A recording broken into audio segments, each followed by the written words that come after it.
What's up, sixth grade? Today's writing intervention is going to be all about breaking down a prompt so that we can understand it and attack. So, for my first trick, I need you to imagine a situation. Pretend that you've read two stories. They're called Miracle's Mistake and Carl for President. The theme of both of these stories is to think before you act. So in both of these things, Miracle and Carl are punished because they didn't think before they did some action.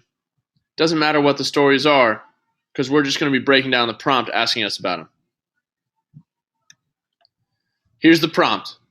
You have it on your page. It's also up on the screen.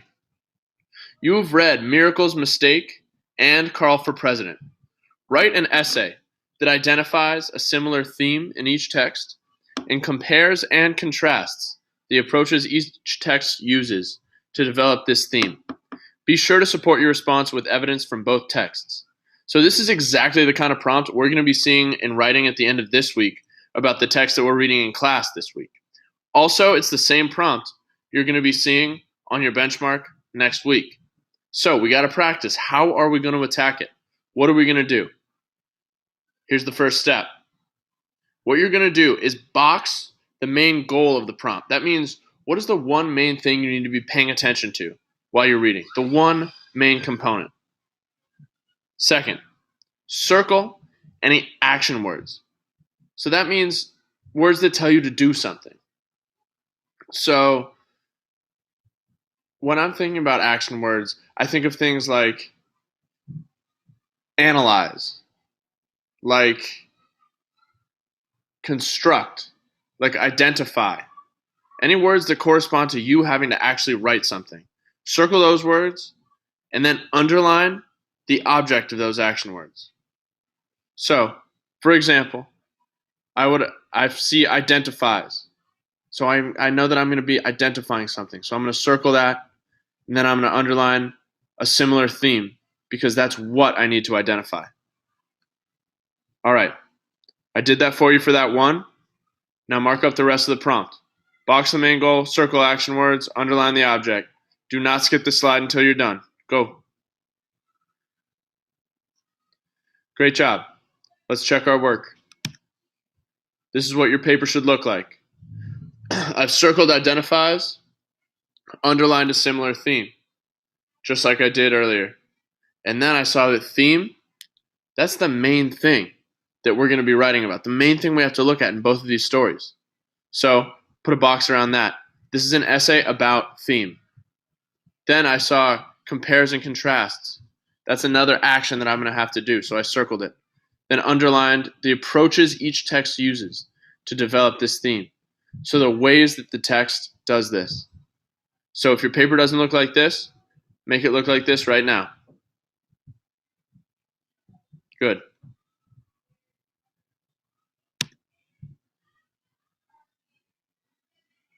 So next, I need you to write down what the main goal of the essay is and the two actions you need to take. I'll go back to this slide. What is the main goal of the essay? What are the two actions you need to take? Main goal is boxed, actions are circled. Go. Great job. Now, we're going on to part 2. We have to figure out what we actually need to do in this essay. So for the first step, we have to define everything that we're looking for. We have to define theme, identify, and compare and contrast. So, right now, write your own definition in the space where it says write your own definition for all three words, theme, identify, and compare and contrast. Write your own definition for all three. Go. Good job. Now let's check that work. Here are the definitions that I came up with. Theme. Theme's the universal lesson in the story. Identify means to point out, and compare and contrast means talk about the similarities and differences between something. So, copy these three definitions down under where it says copy down the actual definition. Do not skip the slide until everything is complete on the front page. Go. Good job. Now, it's your turn.